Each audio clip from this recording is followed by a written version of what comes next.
मेरे दोस्तों, आगे बढ़ते हैं रिमाइंडर थ्योरम। मेरे बच्चे, आज हम चर्चा कर रहे हैं टाइप 8 की। टाइप 8 देखिए, रिमाइंडर थ्योरम में छोटे छोटे कॉन्सेप्ट बहुत सारे हैं और किस एग्जाम में किस कॉन्सेप्ट से क्वेश्चन आता है ये फिक्स नहीं है, लेकिन हर एक कॉन्सेप्ट से सवाल आता है। तो हमारी ये अच्छी चीज है कि हमें सारे कॉन्सेप्ट आते हैं और हम किसी भी क्वेश्चन को मिस नहीं करेंगे एग्जाम में। आइए मेरे बच्चे, अब मैं बात कर रहा हूं कंजुगेटिव रिमाइंडर। कंजुगेटिव रिमाइंडर को हम लगातार शेषफल भी कहते हैं, लगातार शेषफल भी कहते हैं,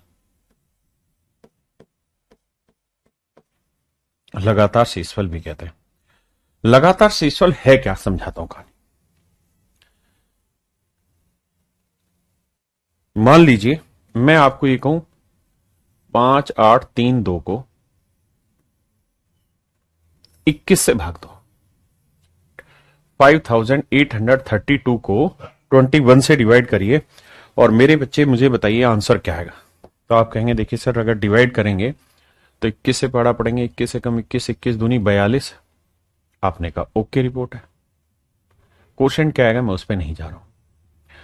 आप इसे घटाएंगे तो 8 में से 2 गया 6, 5 में से 4 गया 1, तो यहां आया मेरे बच्चे 16। ठीक है जी, रिमाइंडर। फिर मैंने क्या किया मेरे बच्चे, अब ये 3 उतार लिया यहां। अब मैं 21 की टेबल फिर से लेके जाऊंगा, 8 से तो ज्यादा चले जाएगी, 7 पे जाएगी, तो 7 एकम 7 और 7 दूनी 14, 147। इसे फिर से सब्ट्रैक्ट करेंगे तो मेरे बच्चे जब आप इसे फिर से सब्ट्रैक्ट करेंगे तो 13 में से 7 गया 6 और यहां 5 में से 4 गया 1, 16 बचा। अब फिर से मेरा वही काम होगा कि भाई ये 2 जो बचा हुआ था इसको वापसी से लिखिए 162। अब फिर से 21 का पहाड़ा पढ़ेंगे तो भाई वही जाएगा सेम 147 7 पे। अब मेरे बच्चों रिमाइंडर क्या बचा इसकी कोशिश करते हैं ढूंढने की। तो 12 में 7 गया 5 और 5 में 4 गया 1, तो रिमाइंडर आया 15।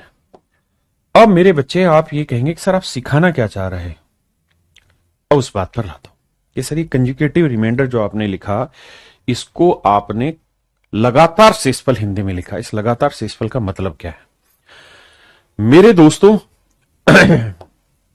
ये जो चीजें आ रही हैं आपके पास सवाल में 16, ये जो 16 आपको दिखाई दे रहा है, ये जो 16 आपको दिखाई दे रहा है, ये जो 15 आपको दिखाई दे रहा है, ये मेरे कंजुगेटिव रिमाइंडर्स कहलाते हैं, क्रमागत शेषफल कहलाते हैं। ये क्रमागत शेषफल कहलाते हैं। अब आपको सवाल मिलेगा और सवाल में आपको ये कहेगा एग्जामिनर कि भैया ये हटा देगा, ये हटा देगा, ये हटा देगा, ये हटा देगा, ये हटा देगा, और मेरे बच्चे ये हटा देगा, ये हटा देगा।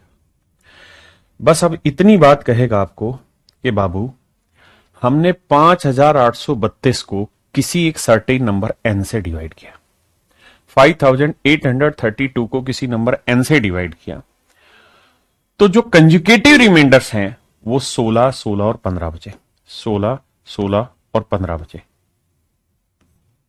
16, 16 और 15 बचे।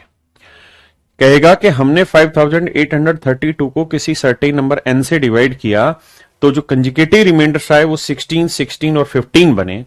तो मेरे बाबू ये बताइए कि n की वैल्यू क्या होगी। ना तो आपको भागफल देगा ना इसकी वैल्यू देगा, आपको सिर्फ ये बताएगा कि कंजुगेटिव रिमाइंडर्स इतने बचे हैं, तो बताइए n की वैल्यू क्या होगी। आप कहें क्वेश्चन की फॉर्मेशन कैसे होगी, तो सर ये है क्वेश्चन की फॉर्मेशन।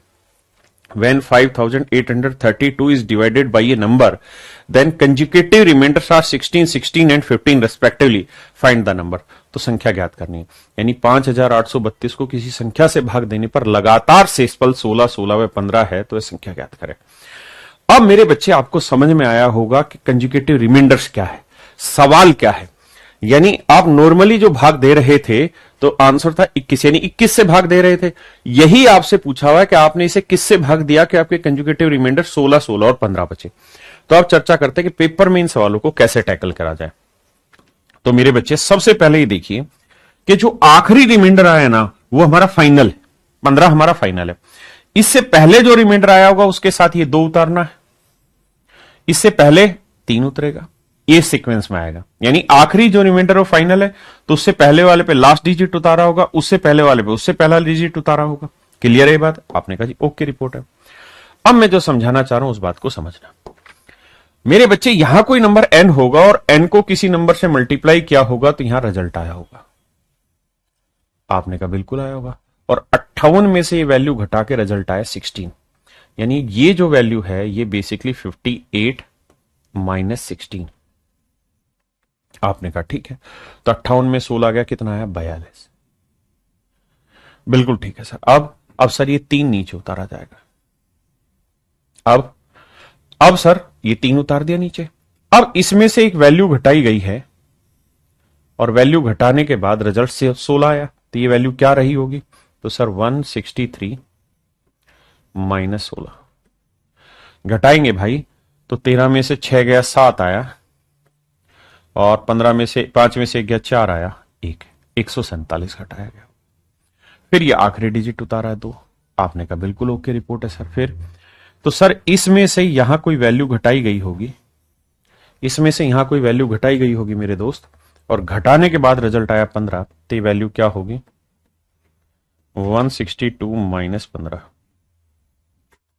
तो 12 में 5 गया 7, और 5 में गया 4 1, तो ये 147 है।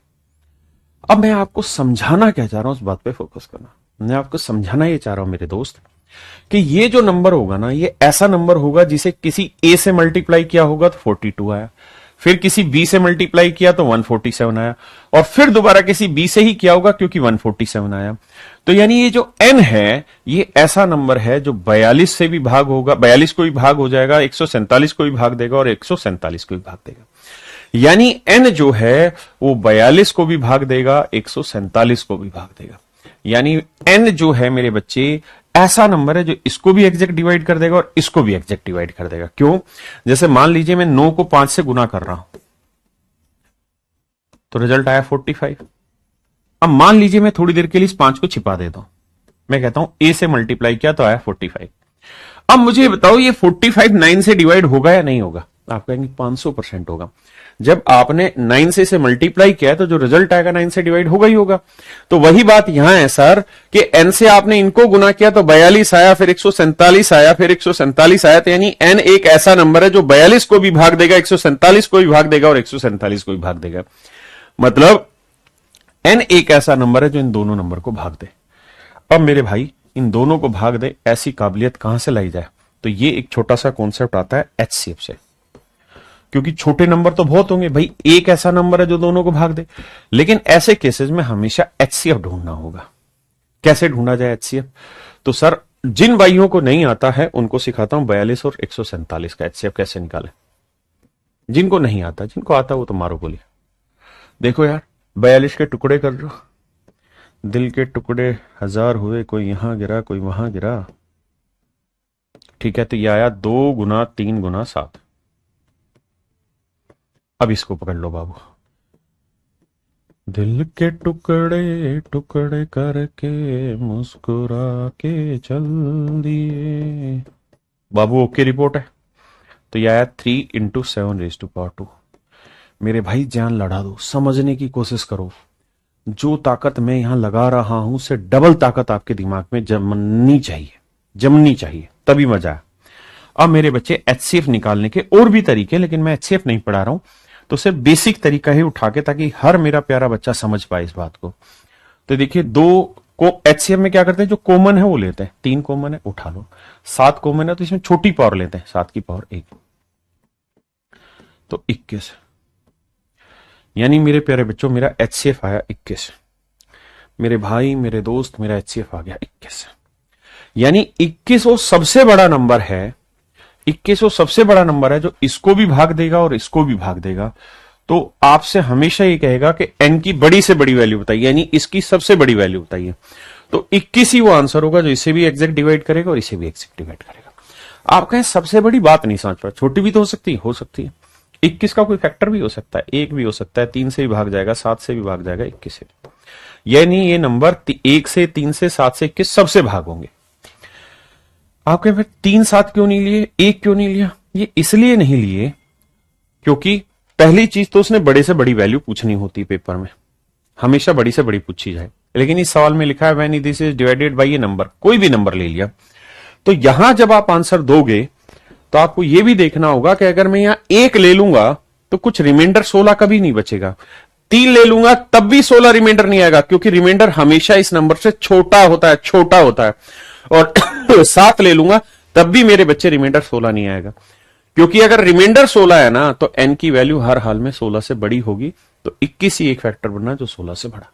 तो मेरे बच्चे इस सवाल का आंसर होगा 21। आप कहें पेपर में करना कैसे होगा, ऐसे ही करना होगा जो सिखा रहा हूं, और कोई तरीका नहीं है, समझ का तरीका। लेकिन पहली बार समझ रहे हो इसलिए समय लगा, अगला सवाल उठाएंगे जल्दी हो जाएगा। तो इस सवाल का जो उत्तर है ना बाबू 21 है, 21 है।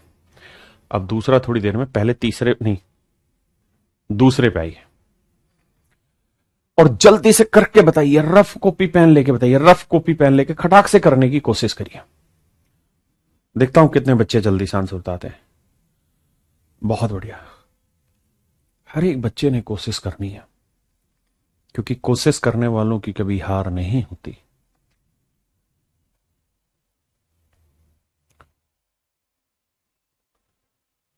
हार कर बैठ जाए जो, उसकी हार होती है। हार कर भी लड़ता रहे, उसी को संघर्ष कहते हैं, उसी को विजेता कहते हैं। आइए मेरे दोस्त, कहता है वो बड़ी से बड़ी संख्या ज्ञात कीजिए जिसे 4, 3, 9, 7 से भाग दें। मेरे बच्चे पेपर के तरीके से तारों जल्दी से समझना। तो कंजुगेटिव रिमाइंडर्स जो हैं वो 3 आ रहे हैं, 13, 4 और 2, यानी जो आखिरी वाला होगा तो एंड कर देगा यहां पे, तो यहां 13 बचा होगा, यहां 4 बचा होगा और यहां 2 बचा होगा। आप कहेंगे बिल्कुल सही बताया सर। तो बेटे अब ये सोचो, ये जो नंबर होगा ये ऐसा होगा, देखिए मुझे समझाना इसलिए प्यार से समझाऊंगा, लिख के समझाऊंगा कि 43 में से ये घटा के 13 बचा, तो ये नंबर ऐसा होगा कि 43 - 13, यानी ये नंबर मेरे दोस्त 30 होगा। आपने कहा बहुत बढ़िया सर, मजा आ गया। अब शेष फैलाए, फिर कैसे भाग देते हैं कि ये डिजिट उतारेंगे नीचे। अब 139 में से ये नंबर घटाया होगा और बचा 4, तो ये नंबर क्या आएगा, तो 139 - 4, तो 139 में 4 गया, ये वैल्यू आई 135। अब यहां 4 आया, अब फिर से आखिरी डिजिट उतारेंगे यानी 7। अब मेरे बच्चे इसमें से घटा के 2 आना चाहिए, तो नंबर क्या होगा, तो 47 में से 2 घटाएं तो ये आएगा 45। अब मेरे दोस्त मेरे लिए लड़ाई ये है कि जो भी मेरा आंसर होगा वो ऐसा होना चाहिए जो 30 को भी भाग दे दे और 135 को भी भाग दे दे और 45 को भी भाग दे, इनका एचसीएफ। लेकिन मेरे लाला आपको एचसीएफ निकालना नहीं है, ऑप्शन दिए हैं, ऑप्शन से सर्च आउट करना है। क्या 16 30 को भाग दे रहा है, आगे क्यों चेक ही मत करो, छोटे नंबर को पकड़ लो, नहीं। 17 भाग दे रहा है, नहीं। 12 भाग दे रहा है, नहीं। 15 भाग दे रहा है, हाँ बस, तो मुझे इसी से चेक कर लेना, क्योंकि जो भी नंबर होगा वो ऐसा होगा, इसको भी देगा, इसको भी भाग देगा, इसको भी डिवाइड करेगा। तो अगर वो इसी को डिवाइड नहीं कर रहे 16, 17, 12, तो इन बाकियों को कैसे कर लेंगे। तो आंसर आया मेरे बच्चे 15। अब असली लड़ाई होगी, पेपर का क्वेश्चन बहुत टॉप लेवल का क्वेश्चन है, करिए मेरे बच्चे।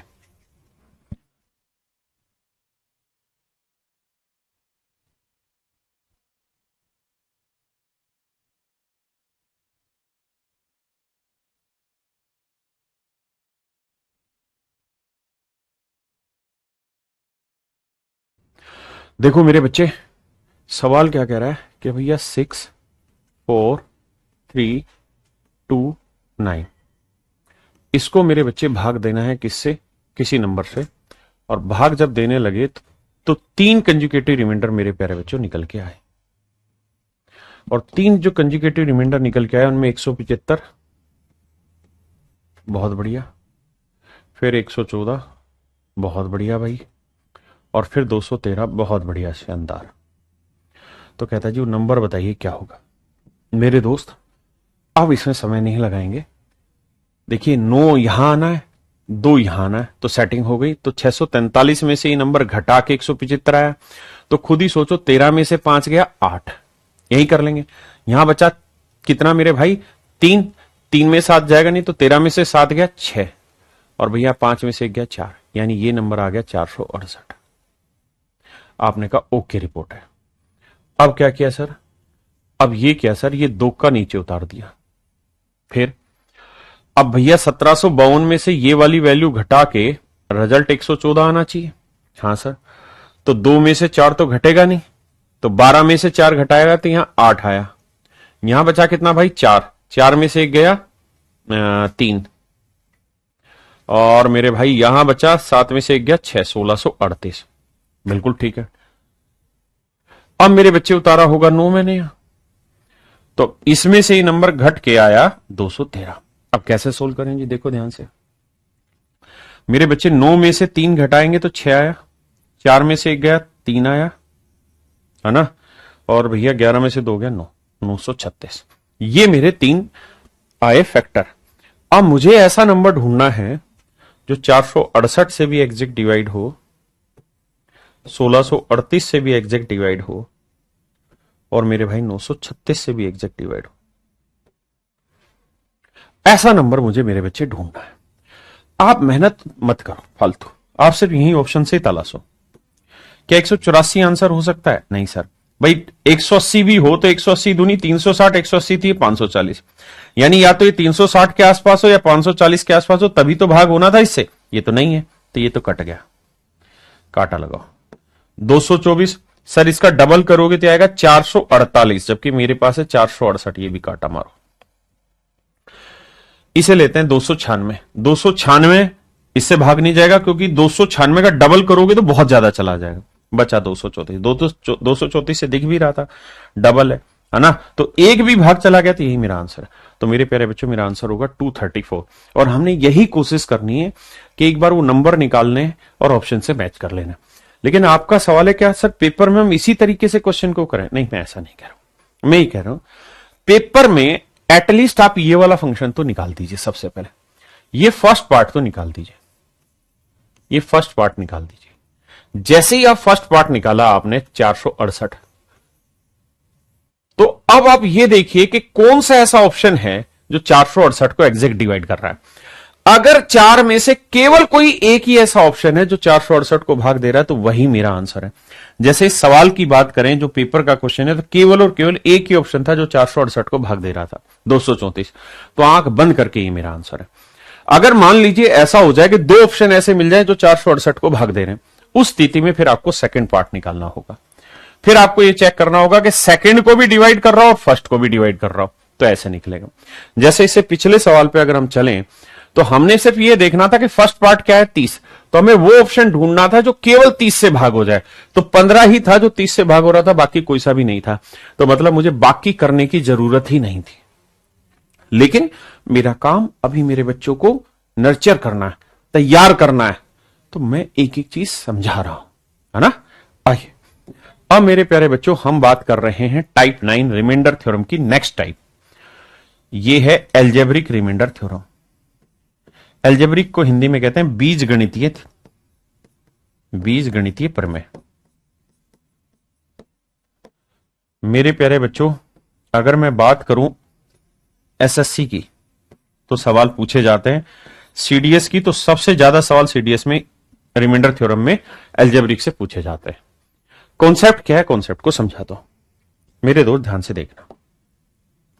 मैं मान लीजिए ये कोई भी एक एल्जेब्रिक एक्सप्रेशन लिख दे रहा हूं। देखिए, जब आप क्वाड्रेटिक इक्वेशन पढ़ेंगे तो वहां मैं एल्जेब्रिक एक्सप्रेशन क्या होता है उसको बहुत डिटेल में समझाऊंगा। यहां बेसिक ही समझा रहा हूं। मान लीजिए कोई एक्सप्रेशन लिखा है x² + 9x + 5, और मैं कह रहा हूं कि यार इस एक्सप्रेशन को आप x + 1 से डिवाइड करिए, x + 1 से डिवाइड करिए, इस एक्सप्रेशन को x + 1 से डिवाइड करिए। यानी मैं ये कह रहा हूं कि आप मेरे भाई मुझे fx जो फंक्शन है इसको x + 1 से डिवाइड करिए और बताइए रिमाइंडर क्या है, शेषफल क्या है। ये बताइए भाग हो जाता है कि नहीं हो जाता। तो आपने 2 चीजें यहां से सीखनी। कैसे डिटेल में भाग नहीं देना। डिटेल में कैसे देते थे छोटी क्लासों में, जब हम छोटे बच्चे थे, बड़ा टाइम पास करते थे, तो उस समय भाग देते थे कि भाई x + 1 से भाग देने को, जैसे मैंने कहा कि x + 1 से भाग दो, रिमाइंडर बताओ। तो फिर एक्स स्क्वेयर है, यहां एक्स है तो एक्स से भाग गुना करते थे, तो एक्स स्क्वेयर, एक्स को एक से किया एक्स, फिर माइनस कर देते थे, कट गया, 9 में से गया 8x जमा 5, फिर यहां एक्स है तो इसे 8 से गुना करते थे, तो 8x, और 8 को एक से किया 8, तो माइनस करते थे, कट गया -3, तो इसका शेषफल आया मेरे बच्चे रिमाइंडर -3, रिमाइंडर -3 आया। ये तरीका होता था मेरे प्यारे बच्चों इस तरीके के सवालों को करने का पेपर में, लेकिन ये सब पुरानी बात है। अब हम नए दौर के बच्चे हैं तो नए तरीके से सवाल सीखें। तो नए दौर में आपको यह देखना है कि किसी भी फंक्शन को किसी भी एक्सप्रेशन से डिवाइड करना है, इसे इक्वल टू 0 ले लो, 0 लेके एक्स की वैल्यू निकालो, एक्स की वैल्यू आई -1। अब जो एक्स की वैल्यू आई वो यहां रख दीजिए, यानी इस एक्सप्रेशन में रख दीजिए। अब मेरे बच्चे जो भी शेषफल आएगा वही इसका रिजल्ट होगा। जैसे मैं कहूं कि -1 रखेंगे तो -1 का स्क्वायर कर दीजिए, प्यार से पढ़ा रहा हूं, 9, एक्स की वैल्यू -1 रख दीजिए, +5, तो यह आया +1 -9 +5, 5 और 1 6, 9 गया -3, तो इसका मतलब -3 ही मेरे प्यारे बच्चों इसका शेषफल होगा, -3 ही मेरे बच्चे इसका शेषफल होगा, पहली चीज। दूसरी बात, अगर मान लीजिए शेषफल 0 आ जाता, फिर जैसे मैं कहूं आपको कि 21 को 3 से भाग दो, बताओ शेषफल क्या है, तो आप कहेंगे 3 7 21, 0 शेषफल है। अगर कोई नंबर किसी को भाग दे रहा है और 0 शेषफल ला रहा है, तो हम यही तो कहेंगे कि भाई 3 is the factor, 3 is the factor of 21, कि 3 जो है वो 21 का गुणनखंड है, यही तो बात बोलेंगे कि 3 जो है सर वो 21 का गुणनखंड है। अगर शेषफल 0 आ रहा है तो मतलब हम ये कहेंगे कि सर 3 जो है वो 21 का गुणनखंड है, बात खत्म, सीधी बात, नो बकवास। तो अगर किसी से भाग दे के शेषफल 0 आया तो इसका मतलब ये नंबर इसका फैक्टर है, ये नंबर इसका गुणनखंड है, 21 का गुणनखंड है 3। तो अगर यहां भाग दे के शेषफल 0 आ जाता तो हम कह देते हैं कि x+1 is the factor of fx, x+1 fx का ही एक टुकड़ा है, गुणनखंड है। सीधी बात, सीधा सवाल पे आते हैं। कहते हैं भैया ये बताओ कि क्या x-2 इसका फैक्टर है। मैंने सवाल ऐसे लिखा, पेपर ने यह सवाल दे रखा था कि fx को जब x-2 से भाग दे तो शेषफल क्या आएगा। तो आप कहोगे जी x-2 से भाग दे रहे हो, इसे 0 के इक्वल टेक दो, तो x की वैल्यू आ गई 2, रखो जी, 2 का वर्ग 4 जमा 2 -5, क्या है जी 1। तो इसका मतलब सर इसको इससे भाग दोगे तो शेषफल 1 आएगा, मतलब ये पूर्णतः भाग नहीं होगा, शेषफल 1 लाएगा, तो ये इसका फैक्टर नहीं। आइए आगे कह रहा है बताओ इनमें से कौन सा फैक्टर है कौन सा नहीं, बताओ बाबू।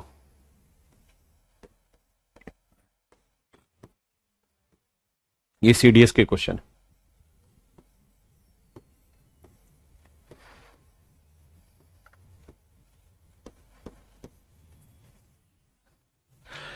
बताओ मेरे भाई, डरो मत, बताना ही होगा। तो आप ये कहोगे कि सर ये देखना है कि x-1 इसका फैक्टर है, तो 0 रख लो, तो x की वैल्यू क्या आई 1, तो x की वैल्यू 1 इसमें रखो, तो 1 रखोगे तो ये 1 की पावर 29 1 आएगा, 1 की पावर 26 1 आया, 1 की पावर 23 1 आया, +1, तो ये आंसर 0 आ रहा है कि नहीं आ रहा। हाँ सर, 1 और 1 2, 2 में से 2 गया 0। इसका मतलब सर x-1 इसका एक फैक्टर है, पहली बात x-1 इसका एक फैक्टर है। दूसरी कहानी है x+1 की, तो x+1 को 0 के बराबर रख लो, तो x की वैल्यू क्या आ गई -1।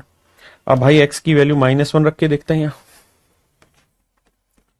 तो मेरे बेटे बताओ -1 की पावर 29, -1 की पावर 26, -1 की पावर 23, +1, तो माइनस की पावर ओड करोगे तो आंसर -1 ही रहेगा, माइनस की इवन पावर करोगे प्लस, लेकिन बाहर माइनस है इसलिए -1, यहां माइनस की ओड पावर करोगे तो माइनस ही आएगा, लेकिन माइनस माइनस +1 आएगा, और लास्ट में +1, तो 1 और 1 2, 2 में से 2 गया 0, ये भी 0। इसका मतलब मेरे बच्चों x+1 भी इसका फैक्टर है और x-1 भी फैक्टर है, तो option C is your right answer, both x+1 and x-1 is your factor of the above expression.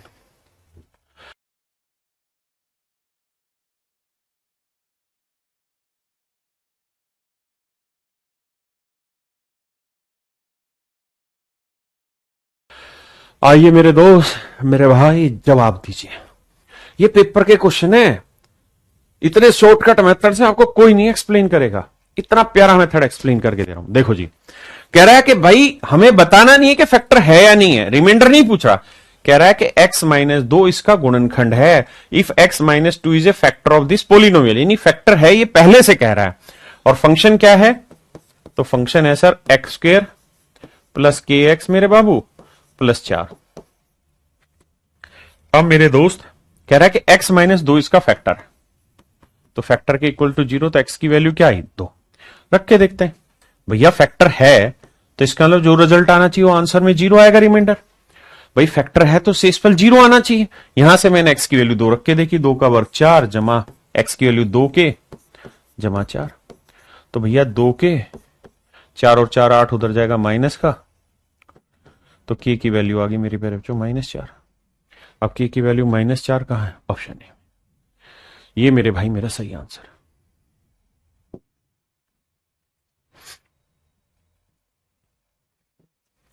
करिए मेरे बच्चे।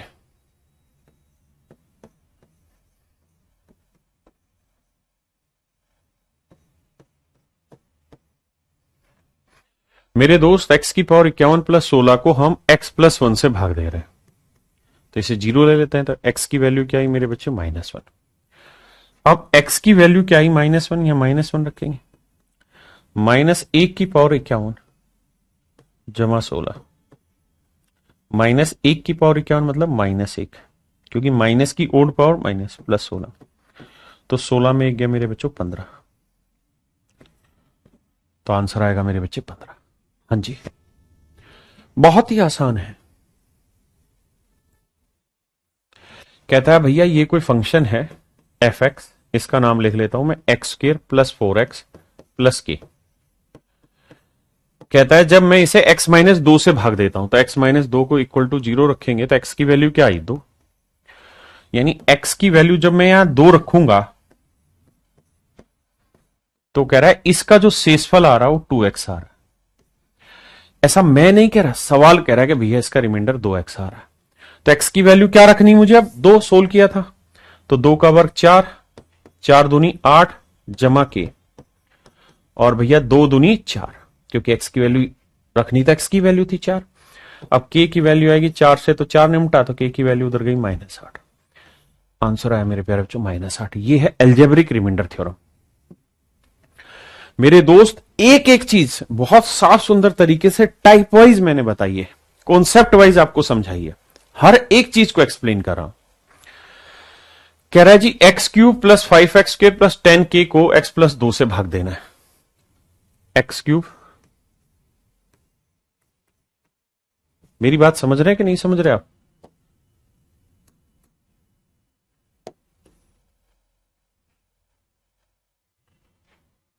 देखिए भाई, fx दे रखा है x³ plus 5x² plus 10k, कहता है इसे भाग दे रहे हैं तो रिमाइंडर -2x आ रहा है। किससे भाग दे रहे हैं जी, x प्लस 2 से, तो x प्लस 2 इक्वल टू 0, तो x की वैल्यू -2 आई।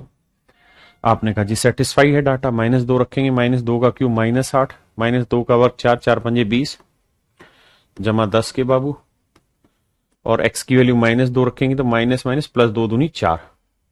अब देखो 20 में से 8 गया 12, 12 उधर जाएगा माइनस का, तो 10 के की जो वैल्यू आएगी वो आएगी -8, 2 पंजे 10, 2 चौक 8, तो के की जो वैल्यू आई मेरे प्यारे बच्चों आई -4/5। ऑप्शन बी मेरे बच्चों बिल्कुल ठीक आंसर है। ऑप्शन बी मेरे प्यारे बच्चों बिल्कुल करेक्ट ओके आंसर है आपका।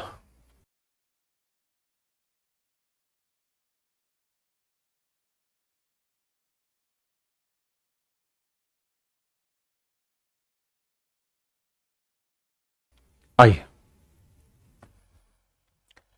कहता है 2x प्लस 1 से भाग दें तो रिमाइंडर क्या होगा, तो मेरे बच्चे कुछ नहीं करना, 2x प्लस 1 को 0 के इक्वल रख लो।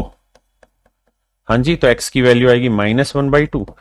अब ये वैल्यू हर एक जगह रखते चले जाओ, तो जो आंसर आया, अगर 0 आया तो फैक्टर है, नहीं तो जो आया वो आपका शेषफल है, तो सोल्व कर देंगे आंसर आ जाएगा। एक एक क्वेश्चन बिल्कुल लेवल वाइज, टाइप वाइज, एक एक चीज लेटेस्ट और अपडेटेड टाइप वाइज चीजें मेरे बच्चे मैं आपको करा रहा हूं। दिमाग में डाल लो, इससे लेटेस्ट और अपडेटेड कंटेंट कहीं नहीं मिलेगा और type wise level wise content कहीं नहीं मिलेगा। ध्यान देना मेरे बेटा, सवाल में कह रहा है कि भाई ये कोई फंक्शन है, मुझे समझाना इसलिए डिटेल लिख के दिखा रहा हूं, बाकी आप समझदार है तो सीधे उड़ा दो यहीं से, पर मैं चलो लिख के दिखाता हूं ताकि कंटेंट साफ सुथरा दिखे। तो a x cube plus b x square plus 3x plus 5, कहता है x प्लस 1 क्या इसका फैक्टर है और x माइनस 1 इसका क्या फैक्टर है। तो x की वैल्यू -1 और x की वैल्यू 1। हाँ जी, अब यहां x की वैल्यू मेरे बच्चों -1 रखो, एक बार -1 रखो, तो कह रहा है इसके फैक्टर है, पूछ नहीं रहा, कह रहा है जिसके फैक्टर है, फैक्टर है तो मतलब शेषफल क्या आना है 0। तो -1 रखेंगे तो -1 का क्यूब -1 ही आएगा माइनस ए, यहां -1 रखेंगे तो +1 प्लस बी, यहां -1 रखेंगे -3 प्लस 5, तो यह आएगा -a प्लस बी, 5 में से 3 गया 2, उधर जाएगा माइनस का। बिल्कुल। नेक्स्ट टाइम पे मेरे बच्चे हम क्या करते हैं, x की वैल्यू +1 रखते हैं। अगर हम +1 रखेंगे यहां तो देखो 1 का क्यूब 1, तो ये a आएगा, ये b आएगा, ये 3 आएगा और ये 5 बराबर 0।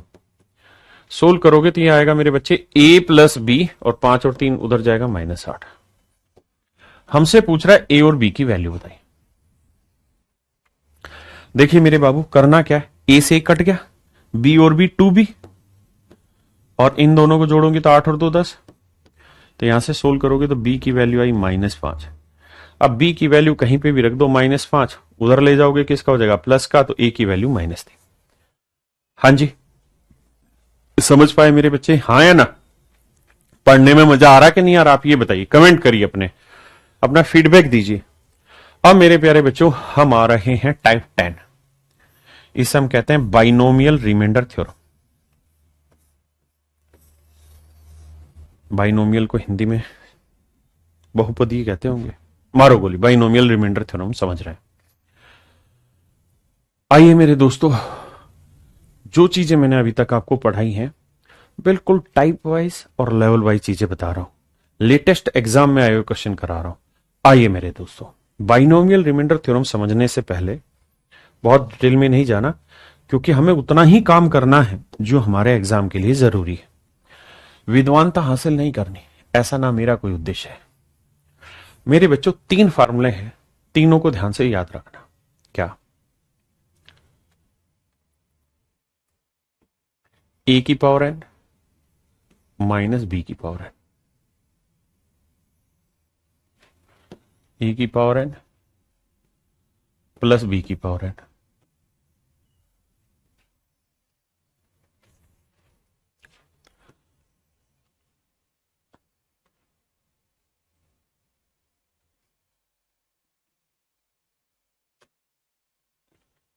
प्लस b की पावर n। आइए, याद कैसे रखी जानी वो चीजें ध्यान देना मेरे बच्चों। अगर if n is odd number, यदि n एक विषम संख्या है, यदि n एक विषम संख्या, अगर कोई ऐसा एक्सप्रेशन आपकी नजर के सामने आ जाए जहां a की पावर n माइनस b की पावर n लिखा हुआ है, यानी पावर दोनों जगह सेम है, और जो पावर है जिसे मैं n कह रहा हूं वो मेरे बच्चे एक विषम संख्या आ जाए, वो एक ओड नंबर आ जाए, तो क्या किया जाए। तो फिर मेरे बेटे तरीका ये है कि ऐसा एक्सप्रेशन हमेशा ही a माइनस बी से भाग होगा, a माइनस बी से भाग होगा। आप कहें याद कैसे रखा जाए, क्योंकि मैं बाइनोमियल थ्योरम के एक्सपेंशन की तरफ नहीं जा रहा हूं, उसको बहुत डिटेल एक्सप्लेन नहीं करने जा रहा हूं, क्योंकि उसकी जरूरत हमें नहीं है। तो मेरे बेटे एक बात बताओ, अगर a cube minus B cube में लिख दूं, a cube minus B cube लिख दूं, तो क्या आपको इसका फार्मूला याद है। आप कहेंगे हाँ याद है sir, a minus B into में a square plus A B plus B square. हाँ सर याद है। अगर आपको याद है मेरे दोस्त, तो आप एक बात नोटिस करेंगे कि यहां पे a माइनस बी एक फैक्टर निकल के आ गया, यानी ये एक्सप्रेशन a माइनस बी से डिवाइड हो जाएगा, क्योंकि यहां एक फैक्टर निकल के आ गया, कट जाएगा। तो ये मैंने याद रखने का तरीका बताया कि ये फार्मूला रटना ना पड़े, बस ये देखो कि अगर ओड पावर है तो 3 ले लो, ए क्यू माइनस बी क्यू का फार्मूला a माइनस बी अलग से आ जाता है, तो इसका मतलब ये एक्सप्रेशन हमेशा ही a माइनस बी से भाग होगा। अगर मेरे बच्चे a की पावर n माइनस बी की पावर n में n जो है वो इवन नंबर हो, माने सम संख्या हो, तब तो सर ये एक्सप्रेशन a प्लस बी से भी भाग होगा और a माइनस बी से भी भाग होगा, दोनों से डिवाइड हो। कहीं याद कैसे रखें? तो देखो यार, ए स्क्वायर माइनस बी स्क्वायर ले लूं, कोई आपत्ति तो नहीं ऐसा रखने में? आप कहें कोई दिक्कत नहीं है, क्योंकि ध्यान दोगे तो इवन ही पावर ले रहे हैं, तो इसका एक फार्मूला a माइनस बी बना और एक फार्मूला a प्लस बी बना। आप कहेंगे सर बिल्कुल ठीक बात है, यानी जब भी इवन पावर होगी तो उसके दो फैक्टर बन जाएंगे, एक फैक्टर a माइनस बी बनेगा और a प्लस बी बनेगा, कम से कम ये दो फैक्टर तो होंगे ही होंगे। तो इसका मतलब ऐसा कोई भी एक्सप्रेशन a माइनस बी से भी भाग होगा और a प्लस बी से भी भाग होगा। क्या आप मेरा पॉइंट समझ पाए? अब अगली बात यहां आते हैं मेरे बच्चे, अगर यहां n ओड नंबर हो, विषम संख्या हो, a की पावर n प्लस b की पावर n में n ओड नंबर हो, तो ऐसा एक्सप्रेशन हमेशा ही a प्लस बी से भाग। क्यों? फार्मूला देखिए, a cube plus b cube, बीच में प्लस का साइन है, पावर ओड रख दी, तो मेरे बच्चे इसका फार्मूला होगा a प्लस बी इंटू में a square minus A B plus B square. आपने कहा सर बिल्कुल ठीक बात बताई, आपने गलत नहीं बताया, और हम आपकी बात से सहमत है, विचार रखते हैं आपके साथ। तो मेरे बेटे आपने एक चीज नोटिस की कि यहां a प्लस बी जो है वो आपका एक कॉमन फैक्टर निकल के आ गया, a plus B common factor निकल के आ गया, इसलिए ये a प्लस बी से भाग होगा। और लास्ट जो है मेरे बच्चे कि a की पावर n प्लस b की पावर n में n अगर एक इवन नंबर है, सम संख्या है, n अगर एक इवन नंबर है, तो ये मेरे बच्चे किस से भाग होगा? a प्लस बी से भाग होगा या नहीं होगा? तो नहीं होगा। जब भी इवन पावर होगी तो आप उसके बारे में कुछ भी नहीं कह पाएंगे, प्लस का साइन हो। जैसे मैं आपको कहूं a square plus B square का फार्मूला बताइए जिसमें कोई फैक्टर निकल के आ जाए अलग से, तो आप कहेंगे कोई फैक्टर निकल के नहीं आता, फैक्टर निकल के नहीं आता, यानी पूरे में से कोई फैक्टर कॉमन नहीं निकल के आता।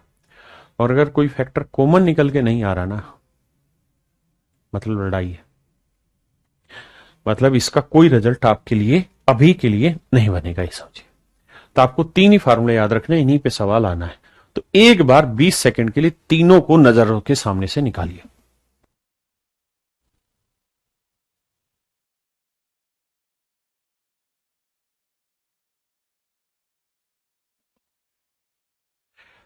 आइए मेरे दोस्त, पहला सवाल ही आपके लिए। क्वेश्चन में कह रहा है निम्नलिखित में से कौन सा विकल्प सही है? a की पावर n प्लस b की पावर n में। तो मेरे बच्चे जब प्लस का साइन हो तो बताया था कि n अगर ओड होगा तो ये a प्लस बी से भाग होगा, और अगर प्लस का साइन है और n इवन दे रखा है तो इसके ऊपर कोई भी रिजल्ट नहीं बनेगा। लास्ट में देखो और यहां देखो, प्लस में ओड है तो भाग होगा, इवन है तो भाग ही नहीं होगा।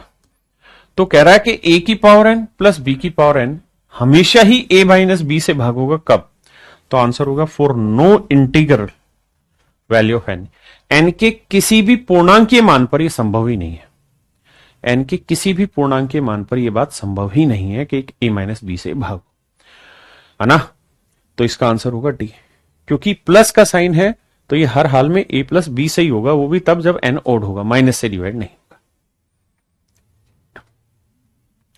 मेरे बच्चे a की पावर 5 प्लस b की पावर 5, 5 क्या है? ओड पावर है, तो ये a प्लस बी से भाग होगा। वही कहानी तो है, तो a प्लस बी मतलब 19 जमा 21 से भाग होगा, 19 और 21 40 से। तो मेरे भाई ये एक्सप्रेशन हमेशा ही 40 से भी भाग होगा, उसके फैक्टर से भी।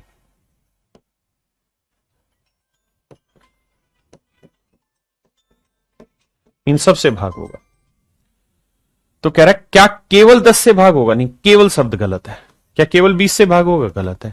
बोथ 10 और 20 दोनों से भाग होगा, ये मान लेंगे। नाइदर 10 नॉर 20, ये भी गलत है। तो ऑप्शन सी मेरा ठीक आंसर होगा मेरे भाई। देखिए मेरे भाई, इस सवाल में अब यहां समस्या ये है कि 5 की पावर 2n है और यहां 2 की पावर मेरे बच्चे 3n है। यानी गेम पावर का अलग अलग है। यहां पावर अलग है, यहां पावर अलग है। जबकि मैंने जितने भी सवाल कराए उनमें सब में पावर क्या थी मेरे बच्चों? सेम थी। तो करें क्या कि यहां 5 की पावर 2 है, इसको ऐसे कर दो। यहां 2 की पावर 3 को ऐसे कर दो, तो ये बन जाएगा 5 की पावर 2 यानी 25 की पावर n माइनस 2 की पावर 3, 8 की पावर है। अब मेरे बच्चों एक बात बताना, 25 की पावर n माइनस 8 की पावर है। दो केस बनते हैं, जब n ओड हो, और दूसरा केस बनता है जब n इवन हो। अगर मेरे बच्चे n ओड है तो हमेशा ही ये a माइनस बी से डिवाइड होगा। 25 माइनस 8 17 से भाग होगा। और n इवन है तो ये a माइनस बी से तो डिवाइड होगा ही होगा, a प्लस बी से भी डिवाइड होगा, यानी 25 प्लस 8 से भी डिवाइड होगा। तो ये 17 से भी भाग होगा और 33 से भी भाग होगा। मैं आपको ये कहना चाह रहा हूं मेरे भाई, हमें ये नहीं पता कि n ओड है या इवन है, लेकिन ये पता है कि ओड हो या इवन दोनों ही कंडीशन में 17 से तो डिवाइड होगा ही होगा। तो इसलिए हमारा आंसर 17 आना चाहिए। इसलिए मेरे प्यारे बच्चों मेरा आंसर 17 आना चाहिए, क्योंकि n किसी भी कंडीशन में 17 से तो भाग होगा ही होगा।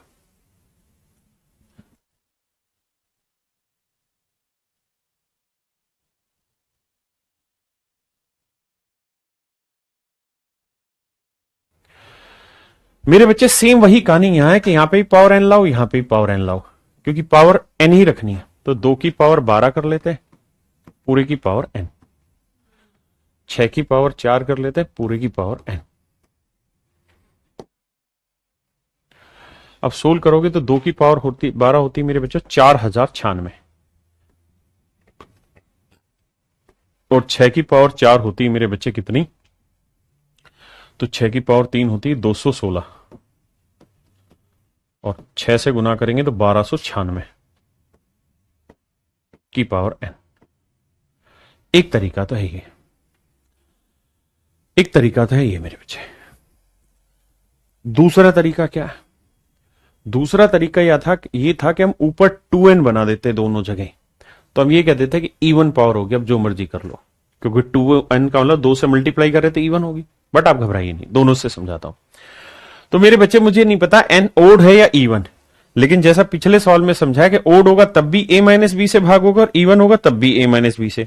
तो a माइनस बी से तो ये भाग होगा ही होगा, यानी 4096 माइनस 1296 से तो भाग होगा ही होगा। तो 0 9 में हो गया 0, 10 में 2 हो गया 8, 3 में गया 2, यानी ये 2800 से भाग होगा ही होगा। और 2800 से कोई नंबर तभी डिवाइड होगा जब उसके आखिर में 2 जीरो होंगे। 2800 से कोई नंबर तभी भाग होगा जब उसके आखिर में 2 जीरो होंगे। अगर आखिर में 2 जीरो नहीं है तो ये 2 जीरो कटेंगे ही नहीं। तो यही पूछा है n के धनात्मक पूर्णांक मान कि भाई लास्ट डिजिट 4 होगा, गलत है। लास्ट डिजिट 8 होगा, गलत है। लास्ट डिजिट 2 होगा, गलत है। लास्ट 2 डिजिट आर 0, ये बिल्कुल ठीक बात है कि आखिरी 2 अंक जो होंगे 0 होंगे, क्योंकि 28 जो भी आंसर होगा वो 2800 से भाग होगा। 2800 से भाग होना मतलब आखिरी में 2 जीरो होंगी, तभी ऐसा संभव है। दूसरा तरीका इसी को करने का यह है कि आप इसे 12 को लिख लीजिए 2 की पावर 6 की पावर 2n, अगर आपको 2 की पावर 12 याद नहीं है, और इसे लिख लीजिए 6 की पावर 2 की पावर 2n।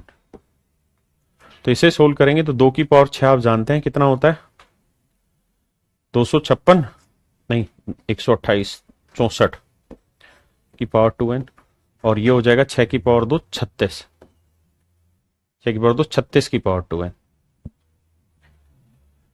हाँ जी मेरी बच्ची, मेरी बात समझे कि नहीं समझे? मैंने क्या किया कि वहां पावर इवन बना दी, ये काम मैंने कर दिया। अगर मैं ऐसा करूंगा मेरे बच्चे, तो अब एक बात बताओ, अगर ये इवन नंबर है, ये तो इवन पावर हो गई, तो ये a माइनस बी से भी भाग होगा और a प्लस बी से भी भाग होगा। इवन बन गई तो a प्लस बी से मतलब 64 जमा 36 से भी भाग होगा, और 64 36 का जोड़ कितना हुआ 100। तो यानी ये संख्या 100 से भाग होगी। मतलब जो भी मेरा आंसर आएगा वो 100 से डिवाइड होना चाहिए, और 100 से डिवाइड होना चाहिए मतलब आखिरी के 2 अंक 0 होंगे, तभी वो 100 से डिवाइड होंगे। इसलिए मेरे बच्चे ऑप्शन डी। बहुत सारे बच्चे इसे 4 पावर में भी तोड़ के कर लेंगे, तो अपनी अपनी समझ।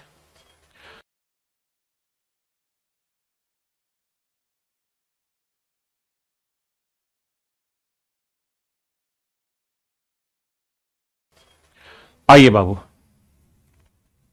इसको मेरे बच्चे ऐसे लिख लेते हैं, 49 की पावर 15 माइनस 1 की पावर 15। क्लियर है भाई? तो बेटे a की पावर n माइनस बी की पावर n, n क्या है? Odd number. अगर ओड नंबर है तो a माइनस बी से भाग होगा। 49 में से गया 48 से भाग होगा, यानी ये संख्या 48 से भाग होगी। लेकिन 48 के फैक्टर से भी होगी, 1 से भी होगी, 2 से भी होगी, 3 से भी होगी, 16 से भी होगी, 24 से भी होगी, 48 से भी होगी, 4 से भी होगी, और 4 का 6 6 6 7 42 6 8 48 भी होगी, है ना? और तो कुछ है नहीं, तो इन सब से भाग होगी। अब 29 है फैक्टर नहीं, 51 है फैक्टर नहीं, 50 है फैक्टर नहीं, तो 8 है, तो 8 मेरा आंसर आ गया। यानी जो मेरे पास मौजूद आंसर है उसमें से मैंने आंसर निकाल दिया। अब एक बात और भी समझाऊंगा, लेकिन थोड़ा लेटर हो, पहले इतना ही क्यों करो मेरे बच्चे। हर चीज टाइप वाइज लेवल वाइज आपके साथ डिफाइन हो रही है। आप एक बार पढ़ लेंगे, दोबारा मिस ही नहीं होंगी चीजें आपसे पेपर में, भूलोगे भी नहीं, दावा है मेरे बच्चे। मैंने कहा कि जब तक सेट नहीं होगा मामला, जब तक पावर सेट ना हो, पावर सेट ना हो मतलब बराबर ना हो, तो एक काम कर सकते हैं कि 3 की पावर 41 है, 7 की पावर 82 है, तो इसे लिख लेते हैं 7 की पावर 2 की पावर 41। तो 3 की पावर 41, 49 की पावर 41। हाँ जी मेरे प्यारे बच्चों, तो 3 की पावर 41 जमा 49 की पावर 41। तो a की पावर n प्लस b की पावर n क्या है मेरे बच्चे? n क्या है? ओड नंबर, तो a प्लस बी से डिवाइड हो, 3 जमा 49, यानी 52 से भाग होगा। और अगर कोई संख्या 52 से भाग हो रही है तो मेरे बच्चे 52 के फैक्टर से भी होगी, 1 से भी होगी, 2 26 52 से भी होगी, 3 से नहीं होने की, है ना? 4 से, 13 चौको 52, 5 से नहीं, 6 से नहीं, 7 से नहीं, 8 से नहीं, बस और किसी से होगी नहीं अब। तो मेरे बच्चे अब उसने मुझसे पूछा क्या है? अब उसने मुझसे 2 चीज पूछ लिया। ये पूछ लिया कि नहीं होगी, ये बताना है। नहीं होगी, नॉट डिवाइड, कि भाई डिवाइड नहीं होनी चाहिए। तो मैं कहूंगा कि सर जी दिमाग दौड़ाना है तो ये देखो कि 26 फैक्टर है, यानी 26 से हो जाएगी, 52 भी फैक्टर है, 52 से भी हो जाएगी, 4 भी फैक्टर है, 4 से हो जाएगी, लेकिन 17 फैक्टर नहीं है। 17 52 का फैक्टर नहीं है, इसका मतलब ये संख्या 17 से डिवाइड नहीं होगी, बाकी दुनिया जहां से डिवाइड हो जाएगी। हाँ जी, आइए आगे बताइए मेरे भाई। मैंने कहा कि ऐसे हर एक सवाल के लिए नियम है कि पावर सेम बनाओ। जब तक पावर सेम नहीं होगी सेटिंग नहीं बनेगी। तो हम एक काम करें कि 23 की पावर 10 है, अपने आप ही देगा कुछ ना कुछ। 1024 को हम लिख सकते हैं 2 रेज टू पावर 10। अब पावर सेम आ गई, और पावर क्या है? इवन। और मैंने बताया था a की पावर n माइनस b की पावर n में n अगर इवन नंबर है तो ये a माइनस बी से भी भाग होगा और a प्लस बी से भी भाग होगा। 21 से डिवाइड होगा तो ये नंबर 1 से, 3 से, 7 से, 21 से, और 25 से भाग होगा 1 से, 5 से, 25 से। अब आइए मेरे दोस्त, 3 से भाग हो जाएगा, 5 ये रहा फैक्टर, 3 ये रहा फैक्टर, 7 ये रहा फैक्टर, 4 नहीं है फैक्टर, यानी 4 ना तो इनमें है ना इनमें है। और उसने हमसे यही पूछा कि किससे डिवाइड नहीं होगी, नॉट डिवाइड। तो मेरे बच्चे 4 से डिवाइड नहीं होगी, बाकी सबसे डिवाइड हो जाएगी। क्या आप मेरी बात समझ पाए? Binomial remainder theorem. देखिए चीजें बिल्कुल सटीक बताई जा रही हैं, आपको उतनी बताई जा रही है जिससे आपके एग्जाम में टॉप नंबर आए और आपका एक सिंगल क्वेश्चन भी गलत ना हो। आइए भाई,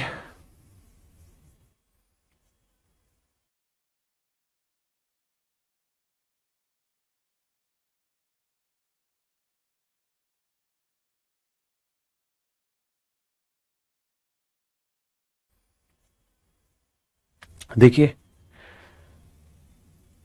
थोड़ा सा खेल खेलना होगा आपको इस सवाल में। कैसे? कह रहा भाई 29, 23, 17। मेरे बेटा एक बात बताना, थोड़ा सा डिफिकल्ट होगा आप लोगों के लिए जिसको समझ नहीं आता। पावर सबकी ही बराबर है और सब में ही ओड है, तो मेरे बच्चे जब ऐसे 3-4 नंबर आ जाए ना, तो पेयर बनाओ जिनका जोड़ या तो 23 आए या 23 का मल्टीपल आए, जिनका जोड़ 17 है या 17 का मल्टीपल आए, जिनका जोड़ 29 आए 29 का मल्टीपल। अगर मैं 23 और 17 का जोड़ कर लूंगा तो कितना आएगा? 40। 40 29 का मल्टीपल हो सकता है? नहीं, हटाओ। मैं 23 और 29 का जोड़ कर लूंगा, 52। 52 17 का मल्टीपल हो सकता है? नहीं। तो मेरे बच्चे 29 और 17 का जोड़ 46, 46 23 का मल्टीपल हो जाएगा। यानी आप इसे ऐसे ब्रेक करके लिखिए, 29 रेज टू पावर 47 प्लस 17 रेज टू पावर 47, और लास्ट में लिख लीजिए मेरे बच्चे 23 रेज टू पावर 47। इसे लास्ट में शामिल करें। आइए मेरे भाई, इन दोनों को देखिए पहले। ए की पावर एन प्लस बी की पावर एन। ए की पावर एन प्लस बी की पावर एन में एन ओड नंबर है, तो ये ए प्लस बी से भी डिवाइड होगा, हमेशा ही 29 प्लस 17 से भाग होगा, यानी 46 से भाग होगा। ए माइनस बी से हो नहीं सकता क्योंकि प्लस है। ए की पावर एन प्लस बी की पावर एन में एन ओड है तो ए प्लस बी से होगा। इसका मतलब ये एक्सप्रेशन 46 से डिवाइड होगा। अगर ये एक्सप्रेशन 46 से डिवाइड होगा तो 40 के फैक्टर से भी होगा, 1 से, 2 से, 23 से, 40 से। तो मेरे भाई ये वाला एक्सप्रेशन किस किस से भाग हो रहा है? 1 से, 2 से, 23 से, 40 से। अब मुझे बताओ, ये एक से एक का तो छोड़ ही दो, एक तो ऑप्शन में भी नहीं है, दो भी नहीं ऑप्शन में। ये 23 से भाग हो रहा है, हाँ जी हो रहा है। ये 23 से भाग हो जाएगा, हाँ जी, ये तो है ही 23 की पावर। तो इसका मतलब पूरे का पूरा एक्सप्रेशन 23 से भाग हो जाएगा, पूरे का पूरा एक्सप्रेशन 23 से भाग हो जाएगा। इसे मैं सिंपल रिमाइंडर थ्योरम से भी समझा सकता हूं, लेकिन अभी इसी तरह से इसको पेयर बनाने की कोशिश करो कि भाई इन दोनों का जोड़ आप जोड़ करो, क्योंकि पावर एन ओड है तो ऐड होगा। कि देखो क्या वो 17 का और इसके जोड़ में कुछ कॉमन आ सकता है, इन दोनों को जोड़ो, इन दोनों के जोड़ में और इसमें कुछ कॉमन आ सकता है। ऐसे सर्च आउट करना होगा सवाल को, है ना।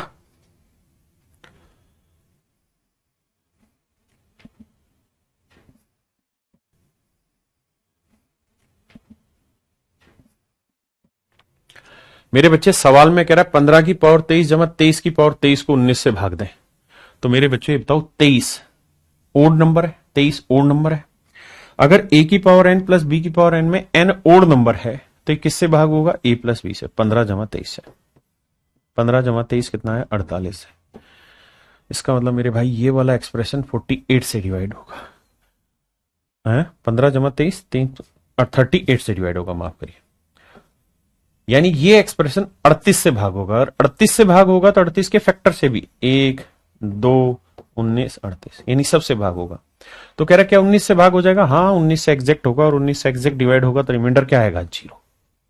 ये मेरा आंसर हुआ मेरे भाई।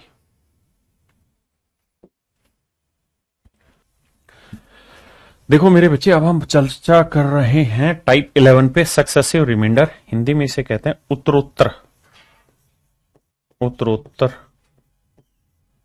शेषफल। इन्हें उत्तरोत्तर विभाजन भी कहते हैं। दोनों ही बातों पे चर्चा करेंगे। अब ध्यान से मेरे प्यारे बच्चों मेरी बात सुनिए। सबसे पहले एक बेसिक चीज बताइए मुझे, वो ये,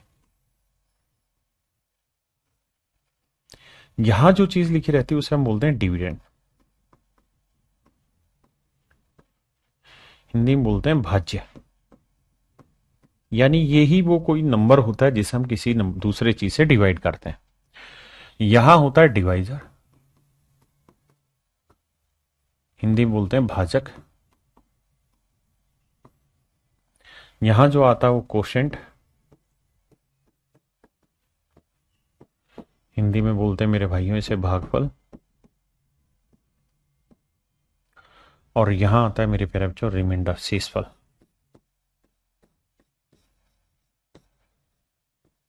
शेषफल, रिमाइंडर।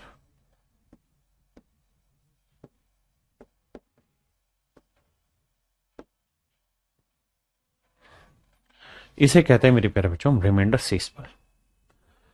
अब मेरे दोस्त, होती क्या है कहानी? कहानी ये होती है कि जो डिविडेंड होता है,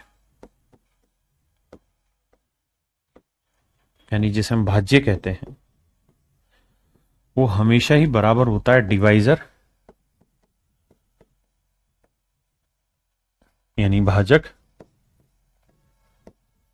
गुना भागफल कोशेंट भागफल जमा रिमाइंडर यानी शेषफल। अब मेरे बच्चों, डिविडेंड को हम हमेशा एन से डिनोट करते हैं, डिवाइजर को डी से डिनोट कर देंगे, कोशेंट को क्यू से डिनोट कर देंगे और रिमाइंडर को आर से। तो इस पॉइंट को ध्यान रखना, ये इसी टाइप में नहीं, इससे अगली टाइप में भी काम आएगा कि कोई भी नंबर जो होता है अगर डी से डिवाइड कर रहे हैं तो divisor into quotient plus remainder होता है, भाजक गुना भागफल जमा शेषफल होता है। अब उत्तरोत्तर विभाजन क्या कहता है, जैसे एक सवाल के थ्रू आते हैं। कह रहा है भाई 31 को उत्तरोत्तर भाग देना है 5, 2 और 2 से। तो इसका मतलब ये होता है कि भाई 31 है ना, तो 31 को पहले आप 5 से भाग दो, तो 5 6 30, रिमाइंडर आया 1। ठीक है जी, 5 6 30, रिमाइंडर आया 1। फिर जो ये आंसर आया, जो उत्तर आया, यानी जो सक्सेसर आया इसका, इसको फिर से भाग दो अगली टर्म से। अगली टर्म क्या बोली उसने? 5 2 2, 2 से भाग दो, 2 3 6, रिमाइंडर आया 0। फिर जो आंसर आया इसको फिर से भाग दो 2 से, 2 एकम 2, तो आंसर आया 1। यानी मेरे प्यारे बच्चों, शेषफल जो है वो 1 0 और 1 आया, 1 0 और 1 आया। शेषफल जो है 1 0 और 1 आया मेरे प्यारे बच्चों। इसे कहते हैं हम शेषफल का क्रमांक, और ये होता है उत्तरोत्तर विभाजन। यानी इसको भाग दिया, फिर जो आंसर आया उसे फिर दूसरे नंबर से जो उसने कहा उससे भाग दिया, फिर जो आया उसको जिस नंबर से उसने कहा भाग दिया। और ये तब तक चलता है जब तक आखिरी भागफल, अंतिम भागफल यानी आखिरी कोशेंट, लास्ट कोशेंट, अंतिम जो भागफल है वो 1 ना आ जाए। 1 से आगे नहीं जा सकता।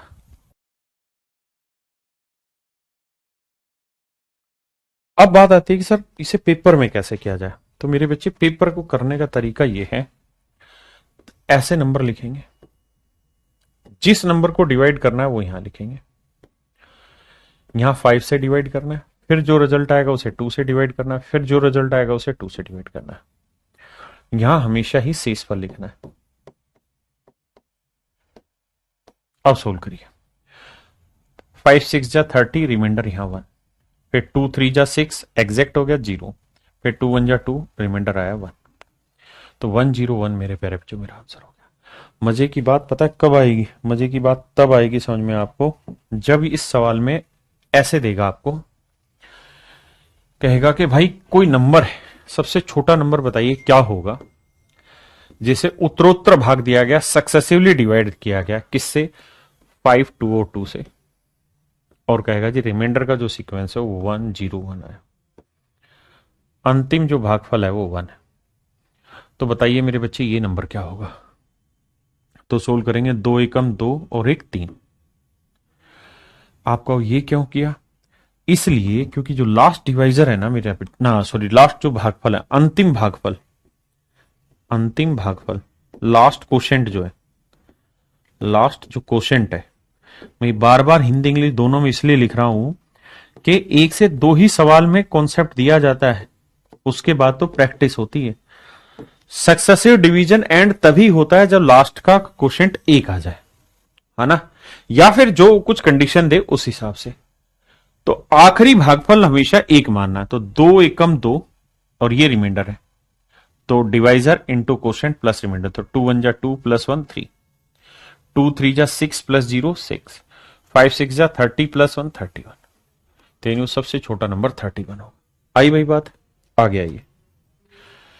कह रहा है जी वो छोटी से छोटी संख्या ज्ञात करिए, छोटी से छोटी संख्या ज्ञात करिए जिसे सक्सेसिवली 5 3 और 7 से भाग दिया गया, 5 3 और 7 से डिवाइड किया गया, तो रिमाइंडर 2 1 और 2 आया। तो लास्ट क्वेश्चन मेरे बच्चे हमें क्या लेना होगा 1।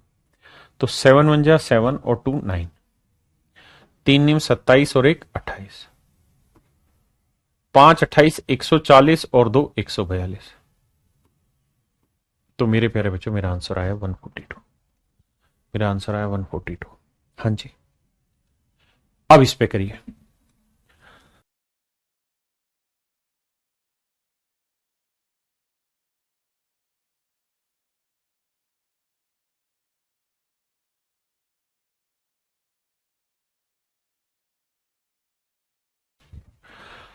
अब देखिए जी, इसमें कह रहा है छोटी से छोटी संख्या ज्ञात कीजिए जिसे उत्तरोत्तर 4 5 और 6 से भाग दे।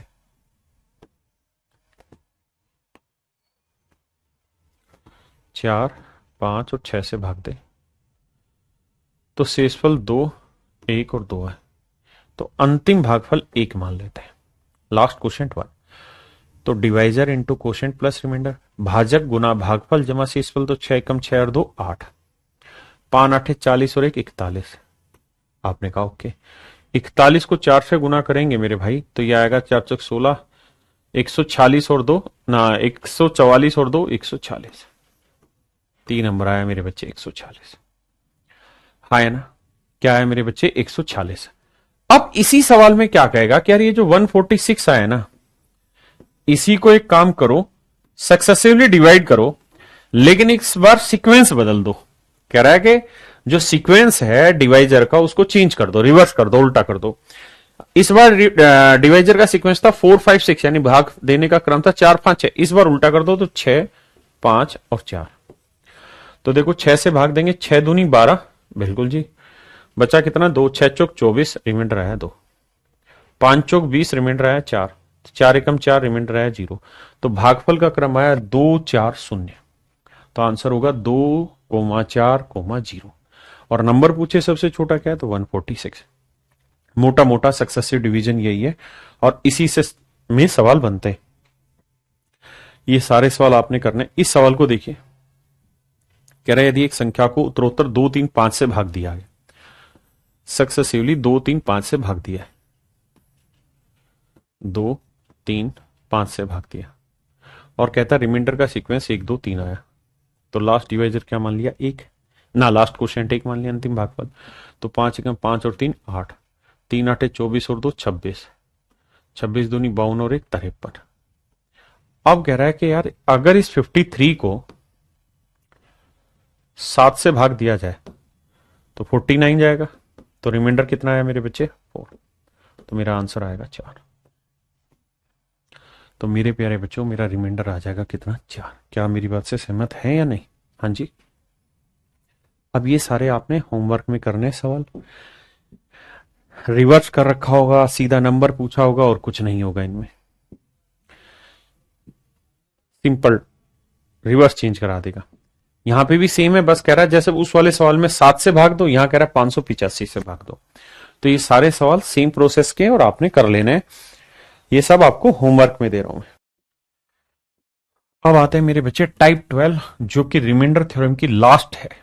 यहां पे क्या है कि डिवाइजर रिलेटेड मेरे बच्चे प्रॉब्लम सोल्व करेंगे कि भाई डिवाइजर से रिलेटेड क्या क्या क्वेश्चन आते हैं, सिंपल सिंपल से, जो कि हेड कांस्टेबल टाइप में आते हैं, कांस्टेबल जैसे एग्जाम में आते हैं, नॉर्मल नॉर्मल एग्जाम में इससे रिलेटेड क्वेश्चन आते हैं। ये समझते हैं। देखिए मेरे बच्चे, कह रहे एक संख्या को 114 से विभाजित करने पर शेषफल 21 बचता है। यदि उस संख्या को 19 से विभाजित किया जाता तो शेषफल क्या आता?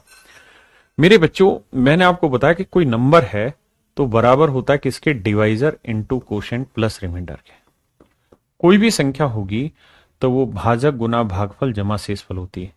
संख्या जो होगी, एक ही बार लिखवाऊंगा हिंदी में क्योंकि पीछे 2 3 बार लिखवा दिया, भाजक गुना भागफल जमा शेषफल। अब कह रहा है कि हमने किसी नंबर को, n कोई नंबर होगा मेरे बच्चे, और इसे 114 से डिवाइड किया, तो कहता है जी रिमाइंडर बचा 21। 114 से डिवाइड किया, रिमाइंडर बचा 21।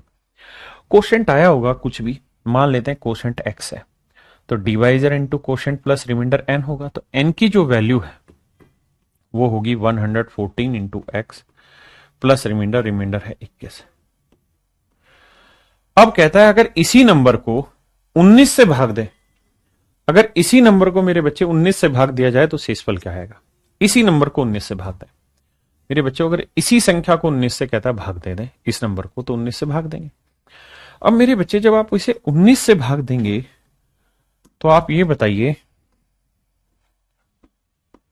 19 इंटू वाई लिखा है और मैं कहूं यार इसे 19 से भाग दो रिमाइंडर बताओ, तो आप कहोगे सर जब 19 से 19 कट ही जाएगा, या यहां 19 की जगह 38 भी लिखूं तो इसका मतलब ये हुआ कि 19 इससे कट जाएगा, तो ये तो तय रहा कि यहां रिमाइंडर 0 आएगा, चाहे वाई की जो मर्जी वैल्यू लगा लीजिए।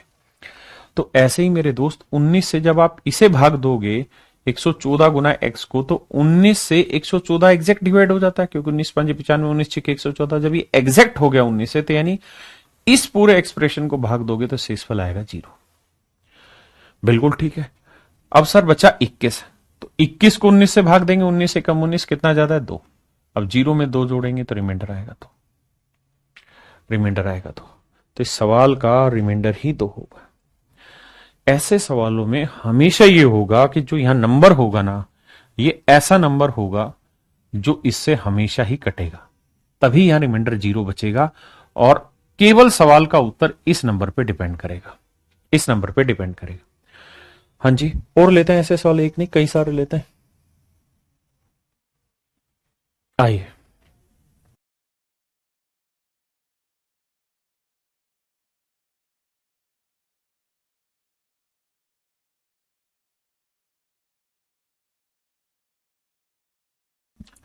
कहता है एक संख्या को 102 से भाग दिया गया, कोई नंबर था n, कहता है इसे 102 से भाग दिया गया, भागफल आया कोशेंट q, और रिमाइंडर कहता है जी 91 बचता। बहुत सुंदर।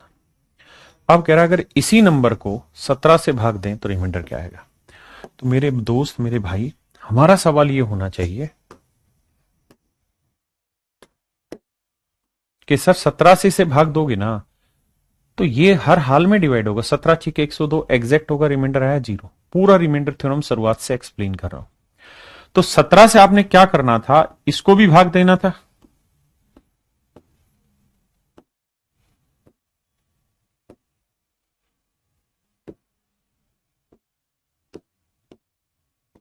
मेरे बच्चे 17 से आपने इसको भाग देना था 0, 17 से इसे भाग देना था। तो 17 पंजे 85, रिमाइंडर बचा 6, तो 0 में 6 जोड़ा, आंसर आया 6। यानी कुल मिला के मोटी बात यह है मेरे बच्चे, कुल मिला के मोटी बात यह है कि ऐसे हर एक सवाल में ये एक्सप्रेशन तो ऐसा होगा ही होगा जो इससे भाग दे के 0 रिमाइंडर ले आए। तो असली गेम होगा इस पे, असली गेम होगा इस पे। यानी सवाल ऐसा होगा कि नंबर जो होगा वो होगा divisor into quotient plus remainder, और आपसे जो भाग दिला रहा होगा ना वो डिवाइजर के किसी फैक्टर से भाग दिला रहा होगा, तो इसी डिवाइजर के फैक्टर से भाग देंगे तो ये तो कट ही जाएगा, बचेगा ये।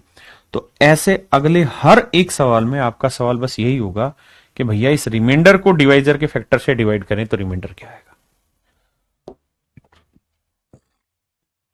अच्छा, इसी सवाल में मैं कहूं अगली बार वो ये कह दे कि भाई पहली लाइन उसने ये कही कि किसी नंबर को 102 से भाग दें तो रिमाइंडर 91 बचता।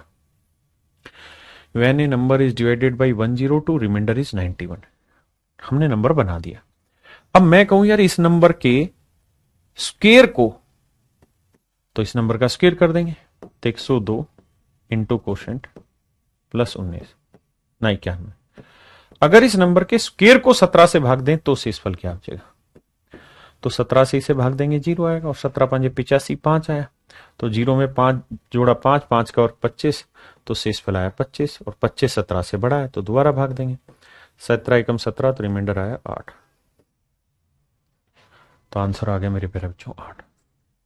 हाँ जी, अगर यहां स्क्वेयर होता तो कुल मिला के मतलब यह है कि आपको रिमाइंडर का ही वर्क करना है।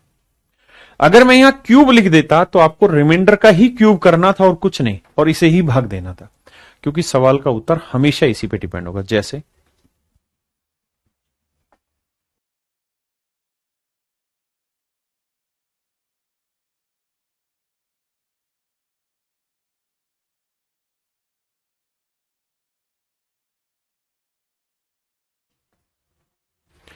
कह रहा है यदि किसी संख्या को 23 से विभाजित किया जाए तो शेषफल 2 बचता है।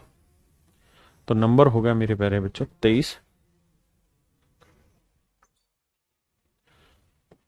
गुना कोशेंट प्लस रिमाइंडर आ गया 2।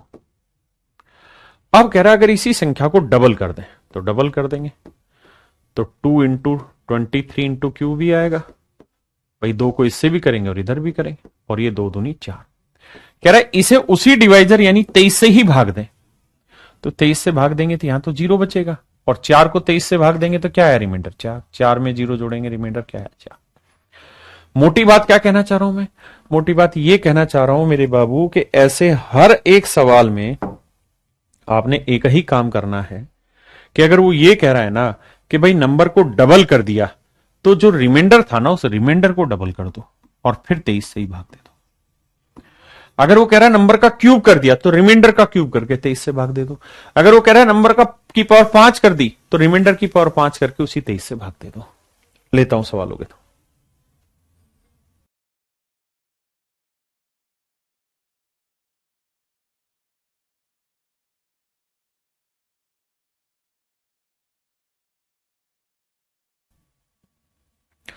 कहता है यदि 18 को 5 से विभाजित किया जाता है, ठीक है, कह रहा है यदि 18 कोई नंबर है, कह रहा है इसे 5 से भाग दिया तो कोशेंट कुछ आया होगा और रिमाइंडर कह रहा है 3 है। कह रहा है if 18 is divided by 5 gives remainder 3। 18 को 5 से भाग देंगे रिमाइंडर 3 आएगा। अब कह रहा है अगर इस नंबर के 3 गुने को 5 से ही भाग दें तो बेटा नंबर का 3 गुना कर रहे हैं ना, तो आप बेसिकली एक ही काम करो कि रिमाइंडर का 3 गुना कर दो और इसे फिर 5 से भाग दो। तो 3 या 9, 9 को 5 से भाग दोगे रिमाइंडर क्या आएगा 4। ये एग्जाम्पल मैंने इसलिए लिया कि इस बात को पुख्ता कर पाए कि सारा खेल उस रिमाइंडर पे ही डिपेंड करेगा।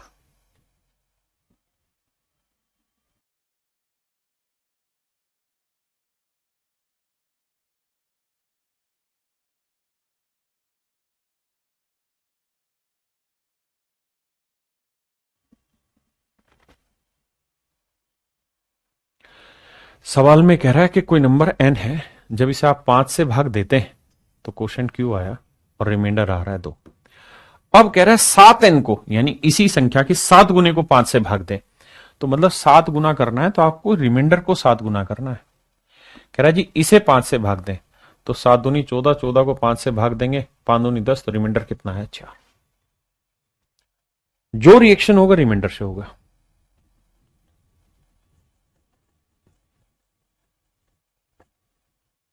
कह रहा है if 7 divided A positive integer n, कहता कोई नंबर है n, अगर 7 से हम भाग देते हैं तो कोई क्वोशिएंट आया होगा, तो कहता है जी रिमाइंडर आया 2। अब कह रहा है इनमें से कौन सा ऑप्शन ऐसा है जो 7 से डिवाइड करने पर रिमाइंडर 0 दे देगा, 7 से भाग देने पर रिमाइंडर 0 दे देगा। n की वैल्यू है क्या बेसिकली, तो आप कहेंगे सर 7 क्वोशिएंट +2। अब मेरे बच्चे अगर मैं पहला ऑप्शन ले लूं तो n+2 है, तो ये वैल्यू n की, इसमें 2 जोड़ दोगे तो 7 q जमा 4, आंसर आया नहीं।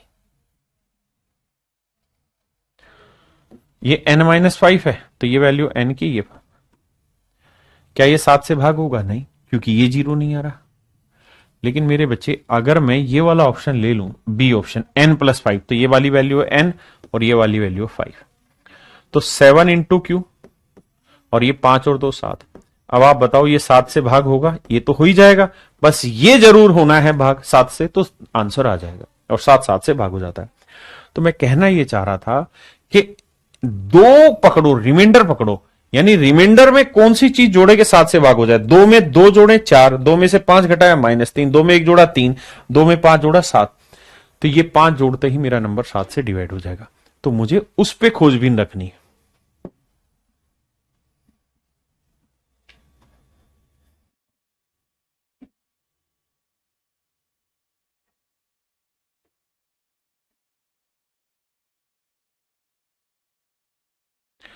देखिए यार, सवाल में कह रहा है कि 3 नंबर है x, y और z।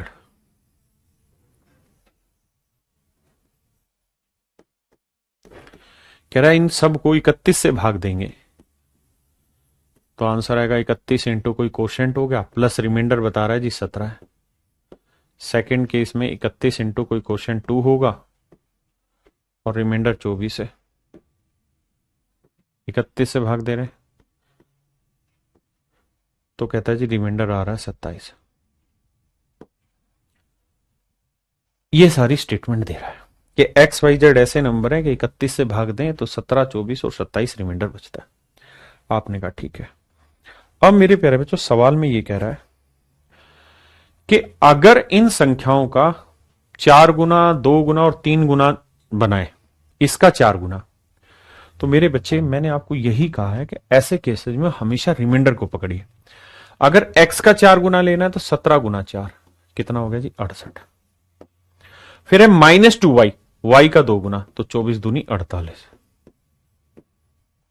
और z का 3 गुना 27 थी 81।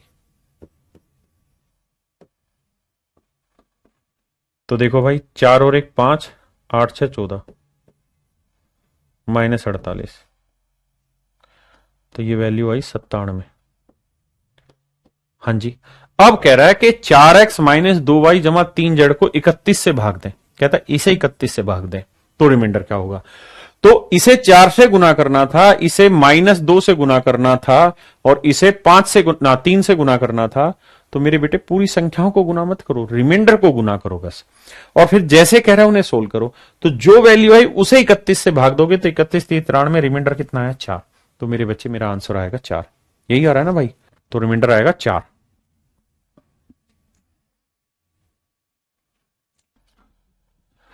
बिल्कुल ठीक ठीक बिल्कुल ठीक कह रहे हो मेरे भाई।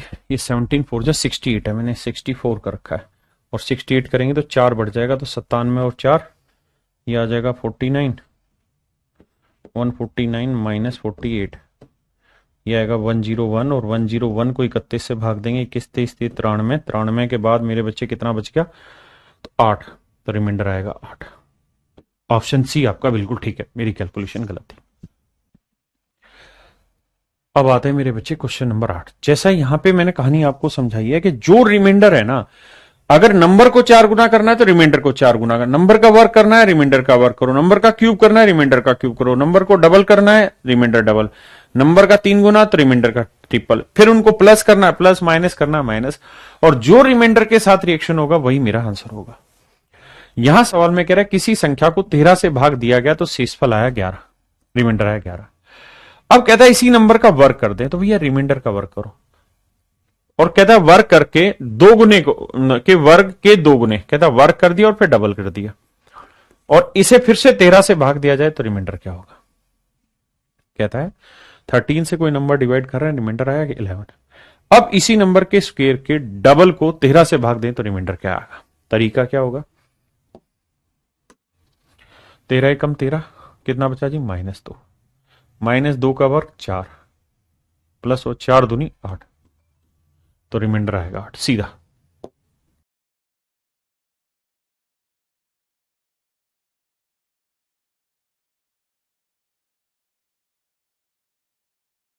यहां कहता किसी संख्या को 15 से डिवाइड किया, लीव्स रिमाइंडर 14। 15 से जब डिवाइड करते हैं तो रिमाइंडर 14 आता है। If the square of the same number, कहता है इसी नंबर का स्क्वायर कर दें और इसे 15 से ही भाग दें तो रिमाइंडर क्या आएगा। 15 से भाग देंगे -1, -1 का स्क्वायर करोगे फिर से +1 रिमाइंडर। सेम तरीका, कुछ नया नहीं है। अब कह रहा है कि जब हम 133 से डिवाइड करते हैं, when a number is divided by 133 remainder is 36। बहुत बढ़िया। What will be the remainder when the cube of the number is divided by 19।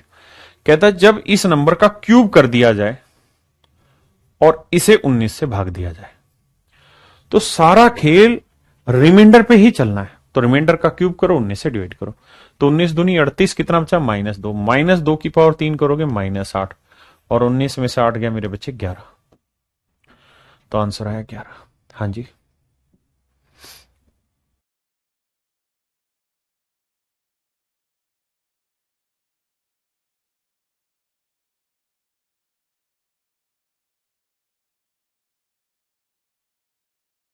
कह रहा जब एक संख्या n को 132 से विभाजित किया जाता है तो शेषफल 10 आता है, रिमाइंडर आया 10।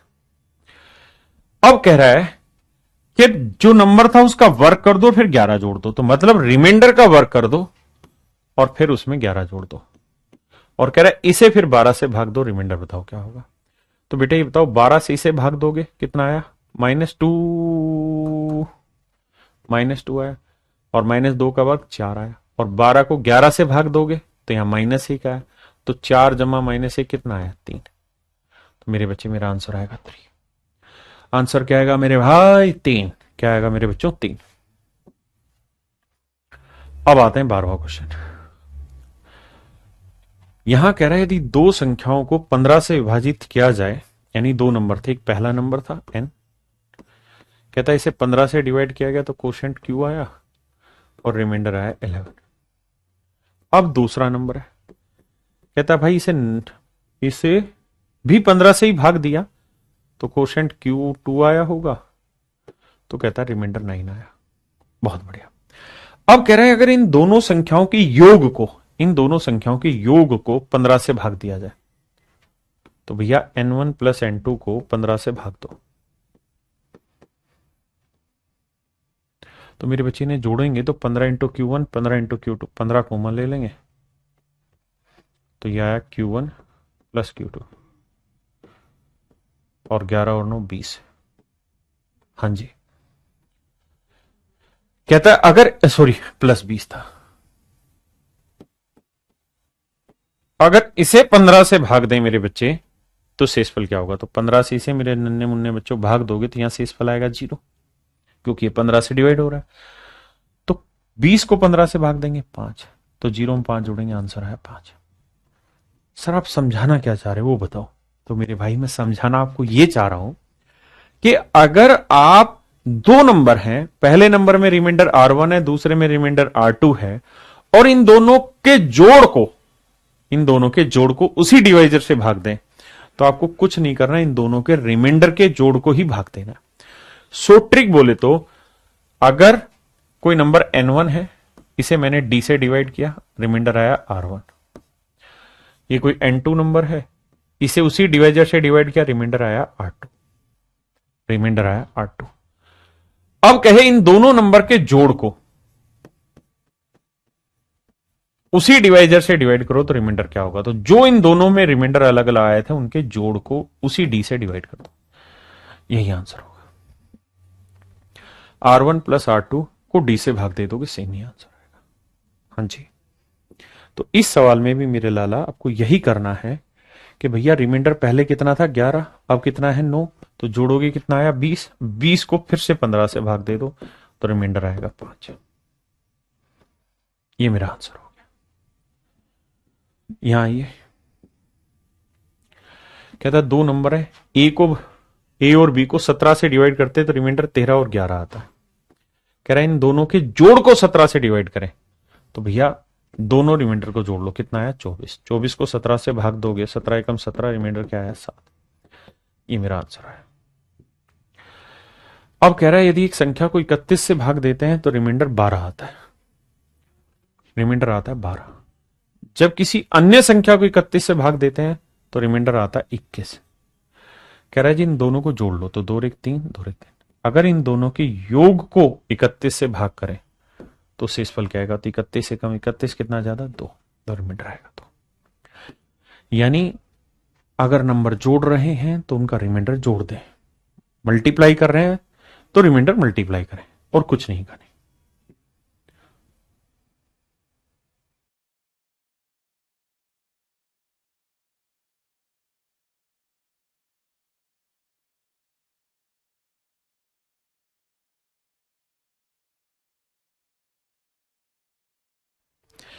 अब यहां मेरे बच्चे कहानी थोड़ी अलग है, इसको समझिए।